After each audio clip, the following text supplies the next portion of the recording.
Hello everyone, myself Dr. Kiran Chotalia. I'm a hair transplant surgeon working as a Hair Free Ergo Clinic head in Pune Pimple Guru branch. तो दोस्तों आज हम एक unique case study आपके सामने present करने जा रहे हैं। ये केस स्टडी में हमने ग्रेड 3-4 बाल्डनेस एक पेशेंट था जिनका पूरा हेयर ट्रांसप्लांट जर्नी यहाँ पे हम दिखा रहे हैं। तो let's go through and let's start. तो दोस्तों जैसे कि आप देख रहे हो इनका ये बिफोर फोटो है, ये ड्यूरिंग सर्जरी फोटो और आफ्टर फोटो है। तो इनका हमने एंड टू एंड सर्जरी का जो सारे फोटोज है गैदर किए, क्लब किए and I am just showing you one by one. तो दोस्तों ये पेशेंट का हेयर ट्रांसप्लांट हमने लास्ट ईयर किया था। उनका ग्रेड ऑफ बाल्डनेस 2-3 था। डेफिनेटली आपका भी अगर हेयर ट्रांसप्लांट करना है तो आपका बाल्डनेस का लेवल जानना बहुत जरूरी है। अगर आपका ग्रेड ऑफ बाल्डनेस आपको पता चलता है, आप नंबर ऑफ ग्राफ्ट्स और प्लानिंग वो सारी उसके हिसाब से कर सकते हैं। जैसे कि आप इसमें भी देख रहे हो कि आपका ओवरऑल व्यू है उनका फ्रंट का, वो काफी डैमेज हो चुका था। 27 उनकी एज थी, 3-4 साल से बाल धीरे धीरे करके उनके रिसीड हो रहे थे। उनका कोई मेडिकल हिस्ट्री नहीं था, कोई पर्सनल स्मोकिंग अल्कोहल ऐसे हैबिट्स नहीं थी और उन्होंने कभी हेयर ट्रीटमेंट्स लिया नहीं था। काफी लोग ए टाइम पे हेयर ट्रीटमेंट कई बार नहीं लेते हैं, उनको लग रहा है it's normal and there are no ways to correct it, it's उम्र के हिसाब से होता रहता है। आप टॉप व्यू में देखो तो यहाँ पे एक आपको एक पूरा एरिया दिख रहा है कि जो थोड़ा बाल्ड है, थिन है, और जबकि एक दूसरा एरिया आप देखो तो वहाँ पे definitely there are some changes जो आपको नजर आ रहे हैं कि वहाँ पे उनका हेयरलाइन और वो सारा डिस्टर्ब हो चुका है। तो this are the changes he faced in his life. Slowly slowly gradually gradually health thin होते गए हैं। आई नो दैट मेडिसिन से ये एरिया थोड़ा इम्प्रूव हो सकता था, जो मैं आपको पीआरपीस के बाद भी दिखाऊंगा, बट पूरा कंप्लीटली हेयरलाइन उनका रिस्टोर करना इम्पॉसिबल था। साइड लुक से भी आप देख रहे हो कि इनके टेम्पल्स जो है वो थोड़े रिसीड हुए हैं, प्लस फ्रंटो टेम्परल एंगल जो ये जोन होता है इसको फ्रंटो टेम्परल एंगल बोलते हैं, वो भी काफी सारा वीक होने लगा है। तो इनका फ्रंटो टेम्परल एंगल जो एरियाज है वो काफी वीक है दोनों साइड के। तो डेफिनेटली यहाँ पे हेयर ट्रांसप्लांट की इनको रिक्वायरमेंट थी और ये करने से डेफिनेटली उनको फायदा मिल सकता था।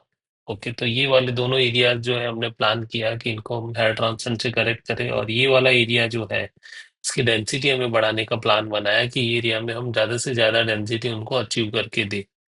तो that was our plan in इस प्रोसीजर। तो let's come to the treatment plan. तो दोस्तों इनका ग्रेड 3-2-3 बाल्डनेस था। हमारा इम्प्लांटर एफई जिसमें sapphire blades and keep implanter नाम के इंस्ट्रूमेंट यूज करते हैं, वो टेक्निक से हमने इनका हेयर ट्रांसप्लांट का प्लान बनाया। हमारे पास एक 3D मैपिंग टेक्नोलॉजी से उस समय पता चला कि 2700 ग्राफ्स की रिक्वायरमेंट है।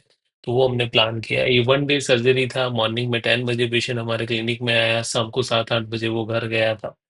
पोस्ट केयर में हमने मेडिसिन और विटामिन दिए थे और कुछ पीआरपी सेशन बिकॉज उनकी ऑनगोइंग बाल्डनेस को करेक्ट करने के लिए हमने यूज किया था।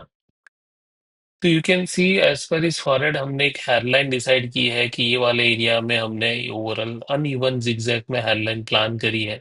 और दूसरा इसको जो ये एरिया है इसको विडो स्पीक भी बोलते हैं या नॉच भी बोलते हैं, तो वो भी हमने क्रिएट किया है। यहाँ पे आप देख रहे हो एक छोटा सा वी शेप ऐसा एक एरिया है जिसको आप विडो स्पीक या नॉच बोल सकते हो, कि वो हमने कवर अप किया है इनके केस में। दूसरा आप देख सकते हो कि ये पूरा एरिया बाल्ड है इनका। तो ये वाला एरिया पूरा जो है हमने full density hair transplant plan किया था। दूसरा एक यहाँ पे भी एक मार्किंग है, तो ये एरिया में बालों की क्वालिटी थोड़ी बेटर थी compare to other remaining areas. तो ये एरिया में जो हेयर्स थे वहां पे हमने फिलिंग किया है, फिल इन द ब्लैंक्स किया है, जो आपको भी नेक्स्ट स्लाइड में भी मैं जब प्लांटेशन हुआ है तब आपको दिखा पाऊंगा मैं। तो ये जो बेबी हेयर से काफी लोग पेशेंट पूछते हैं सर ये वाले बाल तो आगे जाके ग्रो कर सकते हैं। हाँ भाई, ये मेडिसिन से इम्प्रूव होते हैं बट इनकी लाइफ का कोई भरोसा नहीं। जैसे आप मेडिसिन पीआरबी बंद कर सकते हो तो वो जा सकते हो, तो ऐसे टाइम पे हम इनके बीच में भी इम्प्लांटेशन करते हैं उनको डैमेज किए बिना, ताकि हम सारे बालों को प्रिवेंट कर पाए। दूसरा इनका है वी शेप। कॉर्नर्स जो होते हैं मेल्स में ऐसे ही होते हैं, जिसको फ्रंटो टेम्पोरल एंगल बोला जाता है। तो ये भी हमने अच्छे से मेंटेन किए हुए हैं। ओके, तो ये वाला एंगल जो होता है वो फीमेल्स में थोड़ा अलग वे में होता है, फीमेल्स में ऐसा होता है और मेल्स में इस हिसाब से वी शेप होता है। तो इस हिसाब से हमने एंगल मेंटेन किया है। तो दोस्तों अगर आपको मेनली लुक चाहिए, आपको थोड़ा अच्छा लुक चाहिए, आर्टिफिशियल लुक नहीं चाहिए, तो ये एंगल भी मेंटेन करना जरूरी while doing a hair transplant. This is post hair transplant डूट। इनके 2700 के आसपास ग्राफ लगे, जिनमें 2000 ग्राफ्स तो हमने उनके मेन एरिया में ही इम्प्लांट किए हुए हैं। तो जो एरिया से जहाँ पे हमने पूरा हाई डेंसिटी वर्क किया हुआ है, तो वो मेन एरिया में हमने 2000 प्लस ग्राफ की रिक्वायरमेंट थी, तो वो कवर अप की है। दूसरा, अगर आप इनकी हेडलाइन देखो तो इट्स नॉट सिमेट्रिकल और एकदम स्ट्रेट लाइन नहीं है, अनइवन है, कहीं पे बड़े पॉइंट है, कहीं पे छोटे पॉइंट है, तो it's a very uneven headline.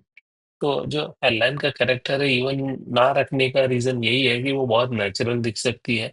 दूसरा, थर्ड एरिया ये है जहाँ पे हमने 700 के आसपास ग्राफ की प्लांटिंग की थी, जो कि हमने फिलिंग किया है, फिल इन द ब्लैंक्स, जो भी अच्छे हेड्स थे उनके बीच में हमने प्लांटेशन किया हुआ है। आगे बढ़ते हैं, ये पेशेंट का फर्दर की स्टडी। साइड से आप देख रहे हो कितना नेचुरल और प्रॉपर लुक आ रहा है। ये बैंडेज जो पीछे लगाई गई है 1 दिन की ही रहेगी, 1 डे में पेशेंट को वो घर पे खुद से बैंडेज निकाल सकता है। हमारा सर्जरी इतना सेफ है। पेशेंट को घर पे नॉर्मली सोना होता है, he can use a pillow while sleeping, keep a clean cloth. Healthy खाना है, तो पोस्ट केयर में बहुत ज्यादा मेहनत नहीं है, सिर्फ सनलाइट और एक्सपोजर जैसी जो एक्सरसाइज है, सनलाइट है, वो सके तो जितना हो सके कम कीजिए फर्स्ट 15-20 डेज। अभी समर सीजन चल रहा है, तो समर सीजन में थोड़ा धूप में जाना अवॉइड करना चाहिए।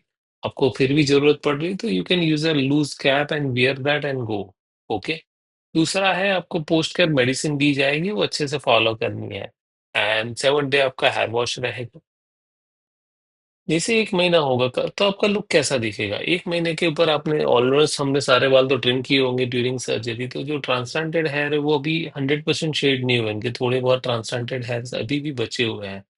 यहाँ पे और एक चीज मैं नोटिस कर रहा था कि ये एरिया जो है उनका एक पर्टिकुलर जोन है जो हमने ट्रांसप्लांट नहीं किया है, बट ये थोड़ा थिनिंग की ओर जा रहा है। यहाँ डेफिनेटली पीआरपी ट्रीटमेंट्स की जरूरत थी, तो हमने उनको 3-4 पीआरपी ट्रीटमेंट रेकमेंड किया कि इन फ्यूचर वहाँ पे उनको बाल्डनेस से इसका इशू ना आए। हेडलाइन बहुत नेचुरल दिख रही थी, उनका डोनर एरिया भी ऑलमोस्ट हिल हो चुका है, आपको हल्का फुल्का नोटिस हो रहा होगा कि यहाँ से बाल कलेक्ट किए गए हैं। ओके।